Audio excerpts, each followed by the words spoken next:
Brother ইসলাম, আমি আপনাদের সম্মুখে কোরআন থেকে একখানা আয়াত তেলাওয়াত করেছি।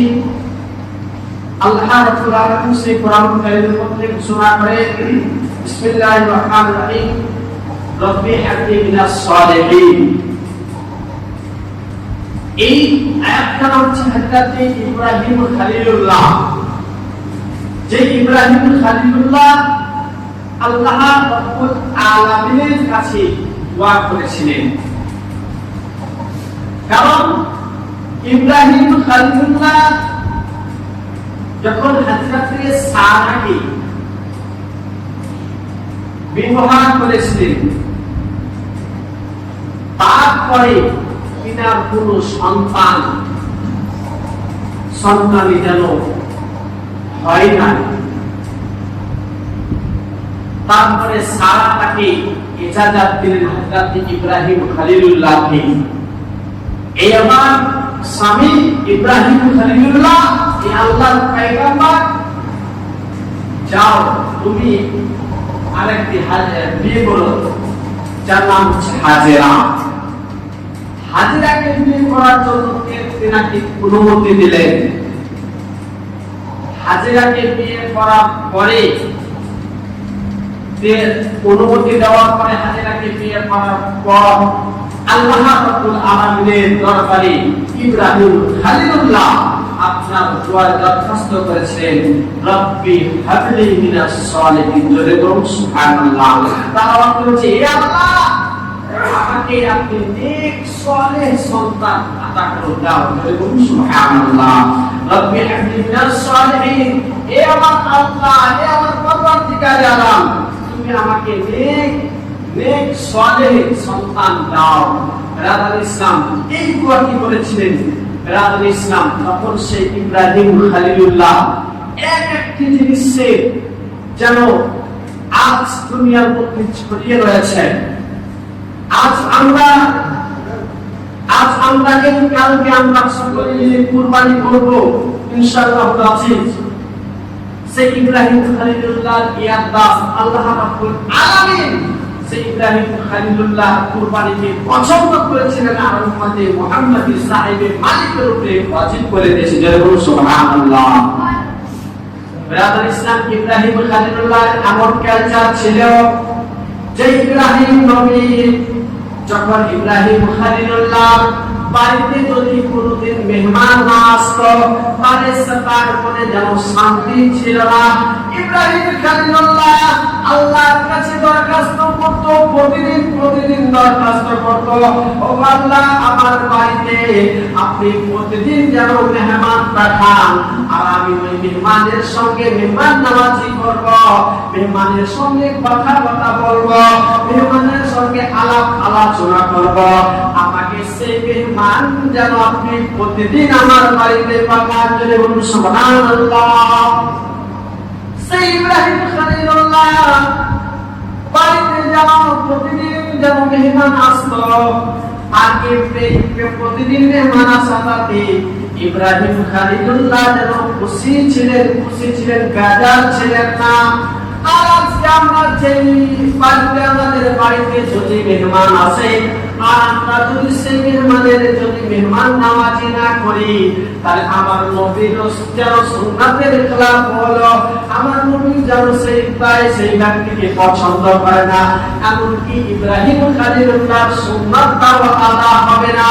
তাই ব্রাদার ইসলাম, যদি আপনার বাড়িতে মেহমান আসে, তাহলে আপনার যাই থাকুক না কেন, আপনি খুশি মনে তার সঙ্গে কথাবার্তা বলবেন, আর খুশি হয়ে অন্তর থেকে যা চলবে তা নিয়ে তাকে খাওয়ান দাওয়াত করাবেন। ব্রাদার ইসলাম, শুধু ইব্রাহিম খলিলুল্লাহ নয়, ইব্রাহিম খলিলুল্লাহর সাথে সাথে জনাবে মুহাম্মদুর রাসূলুল্লাহ সাল্লাল্লাহু আলাইহি ওয়াসাল্লামের যেন মেহমান নামাজি করাটা সুন্নাত। জোরে বলুন সুবহানাল্লাহ। আজ সেই ইব্রাহিম খলিলুল্লাহ যখন হাজেরার সঙ্গে বিবাহ হয়ে গেল, হাজেরার সঙ্গে বিবাহ হয়ে যাওয়ার পরে ইব্রাহিম খলিলুল্লাহ যেন একটি সন্তান হলো, যার নাম হলো ইসমাইল। ইসমাইল যখন সে বেরাত আলাইহিস সালাম হাজরাতে হাজেরার পেট থেকে যখন ইসমাইল হলো, বেরাত আলাইহিস সালাম হাজরাতে সারা যেন তাকে বলল, ইব্রাহিম খলিলুল্লাহকে এদেরকে বলে বাসো দিয়ে আসো, এদেরকে কোথাও রেখে আসো, যেন ইব্রাহিম খলিলুল্লাহ তার কথা শুনে যেন তাদেরকে মা এবং হাজরাতে হাজেরা এবং হাজরাতে ইসমাইলকে নিয়ে যেন মনের দিকে চলে গেলেন, পাহাড়ি এলাকা চলে গেলেন। আর ইব্রাহিম আলাইহিস সালাম যেন পাহাড়ি এলাকাতে গিয়ে যেন সেই এক জায়গাতে যেন ইব্রাহিম খলিলুল্লাহ যেন ইসমাইল জবিউল্লাহকে আর হাজরাতে হাজেরাকে কিছু খেজুর এবং পানি দিয়ে তাদেরকে ছেড়ে চলে আসছে। এদিকে ইব্রাহিম খলিলুল্লাহর স্ত্রী হাজরাতে হাজেরা যেন আরজ করছে, ও আমার স্বামী শুনো, গো আমার স্বামী, যে আমার স্বামী শুনো, তুমি যে আমাদেরকে এই জায়গাতে, এই জঙ্গল এলাকাতে, এই পাহাড়ি এলাকাতে আমাকে ছেড়ে চলে যাচ্ছ, আমার তো কোনো কেউ কিনারা নাই, বলো কেন ছেড়ে চলে যাচ্ছ? এটা কি আল্লাহ তাআলার হুকুম নাকি? বলো। ইব্রাহিম খলিলুল্লাহ বলে, হ্যাঁ, এটা হলো আল্লাহ তাআলার হুকুম। ইসলাম হাজরাতে হাজেরা যেন বলতে লাগলেন, ও আমার স্বামী ইব্রাহিম খলিলুল্লাহ, শুনেন, যদি এটা আল্লাহর হুকুম হয় তাহলে আমার কোনো আপত্তি নাই। সেই ব্যক্তি যেন সবর করে আল্লাহর কাছে যেন দোয়া করলো, আল্লাহ যদি এই জিনিসটাতে যদি আপনি রাজি হন, তা আমি হাজরাতে হাজেরাও রাজি। করে বলুন সুবহানাল্লাহ। এইদিকে বেলাল আলাইহিস সালাম যেন হাজরাতে হাজেরাকে ওখানে রেখে চলে আসা হলো, যেন আস্তে আস্তে খেজুরও শেষ, আপনার সেই যেন পানিও শেষ হয়ে গিয়েছে। এইদিকে ইব্রাহিম খলিলুল্লাহ ছেলে যেন হযরত ইসমাঈল জবিউল্লাহ ছোট বাচ্চা যেন পিপাসার জন্য যেন সে তৃষ্ণা পেয়ে গেছে, পিপাসা পেয়ে গেছে, সেই সময়তে যেন কান্না করতেছে। এইদিকে বেরাদুল ইসলাম পানি শেষ হয়ে গেছে, খেজুর শেষ হয়ে গেছে, পানির জন্য যেন সেই ইব্রাহিম খলিলুল্লাহ যেন কান্না করতে আছে। সেই সময়তে হাজরাতে হাজেরা যেন চিন্তা ভাবনা করলো, দেখা যায় কোথায় পানি পাওয়া যায় কিনা। এই করতে করতে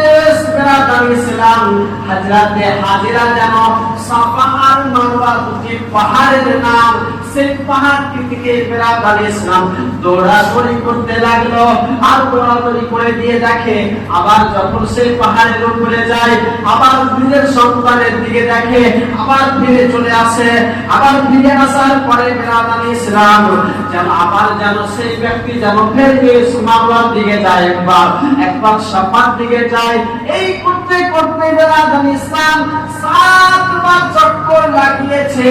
আর ওই 7 চক্কর লাগাটা আল্লাহর কাছে এমন পছন্দ হয়েছে, প্রত্যেক হাজীদের জন্য জরুরি করে দিয়েছে। হাজীরা হজ করতে গেলে সাফা মারওয়ার যদি চক্কর না করে তাহলে তাদের হজ হবে না। জোরে বলুন সুবহানাল্লাহ। সেই হযরতে হাজেরা যেন সেই দোয়াটাকে আল্লাহ তাআলা এমন পছন্দ করেছে বেরাদুল ইসলাম, যে আজ যারা হাজিরা হজ করতে গিয়েছে, বেরাদুল ইসলাম সকল হাজিরা যেন সাফা মারওয়ার যেন সাফা মারওয়ার তওয়াফ করতে হবে তাদেরকে। বেরাদুল ইসলাম কিন্তু হাজরাতে হাজেরা যেন পানি পেল না।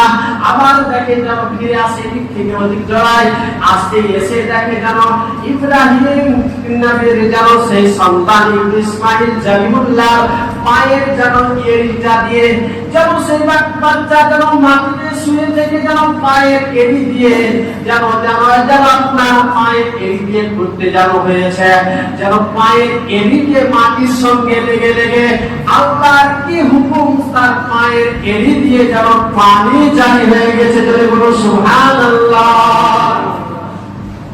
ইব্রাহিম নবীর সেই সন্তান ইসমাঈলের পায়ের এদিকে কুল্লা আমরা বলি, সেটাকে বেরাদার ইসলাম বাচ্চা ছেলে শুয়ে শুয়ে কান্না করছিল, আর পায়ের এদিকে খুঁজে খুঁজে যেন আল্লাহর হুকুমে সেই জায়গাতে পানি জারি হয়ে গিয়েছে। যেন হযরতে হাজেরা বলে এসে দেখে যে পানি তো পেলাম না, কিন্তু এখানে পানি জারি হয়ে গিয়েছে। সেই হযরতে হাজেরা যেন মাটি দিয়ে আর পাথর দিয়ে যেন সেই পানিটাকে ঘিরে দিল আর বলে দিল, ইয়া মাও জমজম। এই কথাটি যেমনই বললো বেরাদার ইসলাম, এই কথাটি অর্থ এই পানি তুমি এখানে জায়গাতে থেমে যাও, এই পানি তুমি এই জায়গাতে রুকে যাও। বেরাদার ইসলাম, সেই থেকে আজ পর্যন্ত কাল কিয়ামত পর্যন্ত সেই পানিটার নাম হলো আবে জমজম। জোরে বলুন সুবহানাল্লাহ। বেরাদার ইসলাম, সেই পানিটা যদি সেখানে যদি না সেই ঘেরতো না আড়াতো, তাহলে সারা দুনিয়ার মধ্যে ছিটিয়ে যেত। বেরাদার ইসলাম, আজ সেই পানিটা আমরা পান করি, সেই যারা হাজিরা হজ করতে যায় তারা পান করে। আর বেরাদার ইসলাম, পানি পান করতে হয় আমাদেরকে বসে না দাঁড়িয়ে, বলুন তো, বসে না দাঁড়িয়ে, বসে। কিন্তু ওই যে আবে জমজমের পানি আপনাকে দাঁড়িয়ে পান করতে অর্ডার দেওয়া হয়েছে, কিন্তু সমস্ত পানি আপনি পান করবেন তো বসে, কিন্তু আবে জমজমের পানি পান করার জন্য আপনাকে দাঁড়িয়ে পান করতে বলেছেন। জয় বলুন সুবহানাল্লাহ। বেরাদার ইসলাম, সেই আবে জমজমের পানি এখন আমরা ভারতের মানুষ যাক, চাই পাকিস্তানের যাক, চাই ইংল্যান্ডের যাক, বাংলাদেশের যাক, শ্রীলঙ্কার যাক, যে কোনো জায়গার লোক হজ করতে গিয়েছে, সকল লোক যেন তাবারুক হিসাবে সেই আবে জমজমের পানিটাকে নিয়ে আসবে। বেরাদার ইসলাম, সেই ইব্রাহিম খালিলুল্লাহ সেই সন্তান ইব্রাহিম জাবিহুল্লাহ, বেরাদার ইসলাম, যেন তার পায়ের এরিতে লেগে যে পানিটা জারি হয়েছে সেই পানিটা আবে জমজম। আজ আমরা উপস্থিত হয়েছি আজ শুক্রবার, ইনশাআল্লাহ আল্লাহ তাআলার কাছে কামনা করি যে আমরা সকলেই যেন কালকে ঈদের নামাজের পরে সকলে আমরা কুরবানি যেন কুরবানি করব, আল্লাহর রাহে যেন কুরবানি জানোয়ারকে জবাহ করব। আমাদের সকলকে আল্লাহ তাআলা যেন সকলের নেক উদ্দেশ্যকে কবুল করে, সকলে বলি আল্লাহুম্মা আমিন। এবং সকলের যেন কুরবানিতে আল্লাহ তাআলার দরবারে যেন কবুল হয়, সকলে বলি আল্লাহুম্মা আমিন। যাদের বেরাদার ইসলাম সময় হতে গেল, কিন্তু সেই কুরবানির জানোয়ার কুরবান কালকে আছে কুরবানি, সেই ঈদগাহের ময়দানে সেই কিছু সম্পর্কে, সেই কুরবানির সম্পর্কে দু চারটি কথা বলে সেই ঈদগাহের ময়দানে বলবো। যাই হোক, সেই কুরবানি আমাদের উপরে সেই বলা হয়েছিল, বলেছিলাম আমি যে কুরবানি আমাদের উপরে ওয়াজিব, কাদের উপরে মালিকের নিশা। কিন্তু বেরাদার ইসলাম, আপনি আপনাদেরকে আবারও বলতেছি আমি যে আপনি বাড়ির মালিক,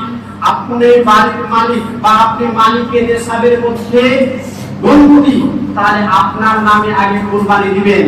বলবেন যে আমি আমার ছেলের নামে, আমি আমার নামে তো গত বছর দিয়েছিলাম, এবার আমার ছেলের নামে দিব, এবার আমার মেয়ের নামে দিব, এবার আমার ভাইয়ের নামে দিব।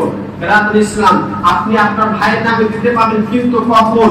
যদি মালিকের নেশাবকে ছেড়ে যদি দেন, তাহলে আপনার কুরবানি হবে না, গুনাহগার হবে। মালিকের নেশাব যে থাকবে, মালিকের নেশাবের যে গন্তি, তার নামে আগে দিতে হবে।